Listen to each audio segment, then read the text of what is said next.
Hello दोस्तों, मैं आपका DK आर्यन लेकर आए हैं मशीन डिजाइन का objective type question.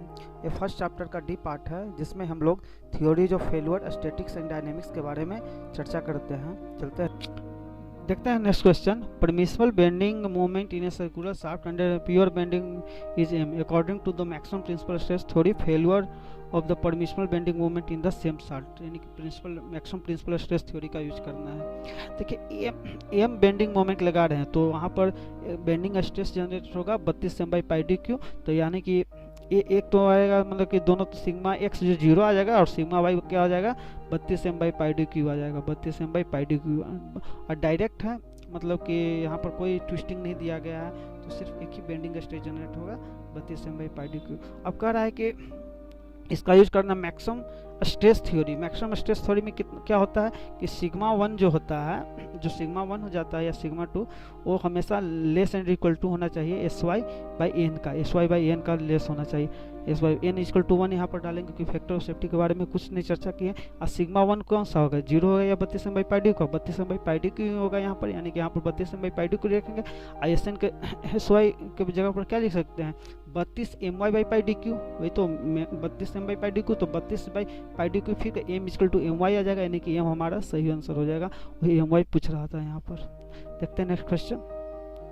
According to the maximum shear stress theory of failure, permissible twisting moment in a circular shaft is 2.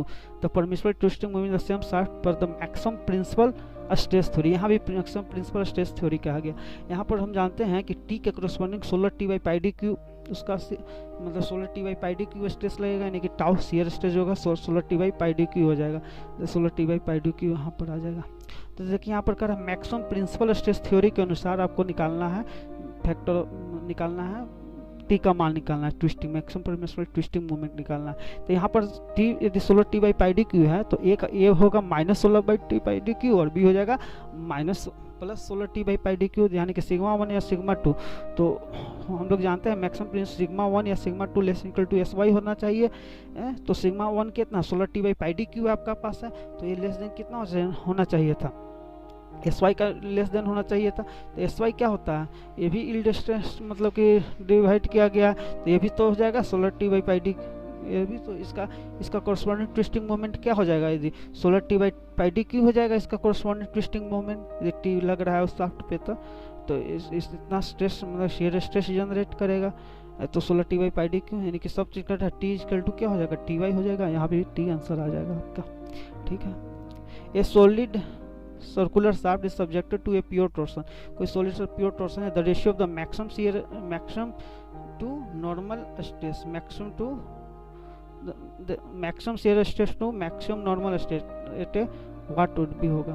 तो यदि आपके सॉलिड सर्कुलर शाफ्ट है, सब्जेक्ट प्योर टॉर्सन है, तो प्योर टॉर्सन आपके पास शाफ्ट है, तो टाउ जितना हो जाए यहाँ से यहाँ तक टाउ होगा, ये क्या है टाउ होगा, कोई लगा ठीक है, तो यहाँ से भी तो टाउ ये होगा, यहाँ भी तो टाउ होगा। तो क्या अगर हम a solid circular shaft subject to pure torsion, the ratio of the maximum shear stress, maximum shear stress क्या होगा टाउ होगा, ठीक है, टू मैक्सिमम नॉर्मल स्ट्रेस।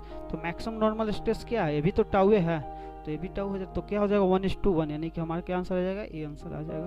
देखते हैं, a rod with a cross section area इतना दिया हुआ है, subjected to a tensile load based on the Traske failure if the uniaxial yield stress of the material is 2 mega, the failure load के बारे में पूछ रहा है। Traske means shear stress theory, MPST हो रहा है, maximum principal shear stress theory। हम लोग जानते हैं maximum principal shear stress theory, यहाँ पर ये लोड जो है, देखिए यहाँ पर जो लोड है यूनिएक्सियल है, तो यूनिएक्सियल मीन्स एक मतलब सिग्मा एक्स जीरो हो जाएगा यहाँ पर, और सिग्मा जो वाई है मतलब एक डायरेक्शन में लोड जीरो होगा, एक डायरेक्शन में लोड दिया हुआ है, मतलब कि वही लोग तो निकालना है, तो वही लोग तो निकालना है आपको है कि सिग्मा बी कितना होगा। तो देखा यहाँ पर दिया गया है कि हम लोग जानते हैं उसका थ्योरी क्या था, sigma one minus sigma two divided by two is becomes equal to S Y divided by N था, ये तो थ्योरी था, S Y divide by 2n था, S Y divided by 2n, S Y S होता तब N होता। देखिए एगो तो जीरो है, सिग्मा टू छोटा वाला तो 0 है, तो सिग्मा वन यहाँ पे 2 है, तो 2 से 2 खत्म हो जाएगा यहाँ से।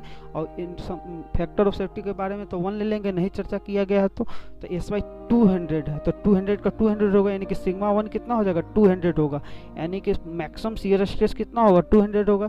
तो फोर्स कितना होता है, फोर्स जो होता है, फोर्स बराबर क्या होता है स्ट्रेस इनटू जो 200 मेगा पास्कल आपका स्ट्रेस आया सिग्मा वाई इंटू सिग्मा 1 से इनटू एरिया 100 गुने 10 के पावर -6 है, तो 10 के पावर -6 से 10 के पावर -6 खत्म हो गया, यहाँ से 2 जीरो, यहाँ से 1 जीरो, किलो न्यूटन बना दिया, यानी कि 20 किलो न्यूटन आंसर आ जाएगा आपका। यानी कि कौन सा आंसर आ जाएगा आपका, बी आंसर सही आ जाएगा। चलते हैं नेक्स्ट क्वेश्चन की ओर। ये है a cold roller steel shaft is designed on a basis of maximum principal stress theory. The principal stress induce a critical section is 60 megapixel and maximum -60 megapixel respectively. If the yield stress of the shaft material is 360 megapascal, the factor of safety निकालना है। ये maximum principal stress theory कहा गया, यानी कि पहला वाला कहा गया, यानी कि दिया गया है यहाँ 60 दिया गया है, यहाँ -60 गया, तो यहाँ कितना आएगा मोटर सर्किट से 60 आ जाएगा, यहाँ से कितना आ जाएगा 60 आ जाएगा। हम लोग जानते हैं टाउ एब्सोल्यूट क्या होता है, यानी कि टाउ एब्सोल्यूट मैक्सिमम कितना 60 यहाँ पर है, और एस वाई टी दिया हुआ है 360, एस वाई टी कितना है 360 है, तो 360 है तो 2 यहाँ से जाएगा तो 120 हो जाएगा। ये वाला ये जो 2 क्रॉस मल्टीप्लिकेशन करेंगे तो 120 होगा, 120 से 360 खत्म हो जाएगा तो 3 हो जाएगा, यानी कि एन का मान कितना आ जाएगा 3 हो जाएगा। तो इसका क्या आंसर आ जाएगा मेरा, बी आंसर सही आ जाएगा। चलते हैं नेक्स्ट क्वेश्चन।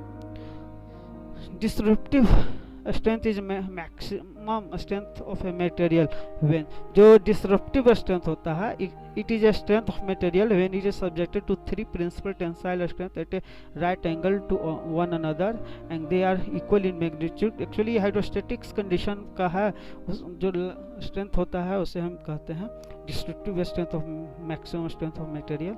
ये मैंने subjected to 3 principal strength at a right angle one another and equal in magnitude, यानी कि हाइड्रोस्टैटिक्स जो कंडीशन होता है उसी को डिस्ट्रप्टिव स्ट्रेंथ के बारे में कहते हैं, यानी कि ये आंसर सही हो जाएगा इसका। Thank you very much.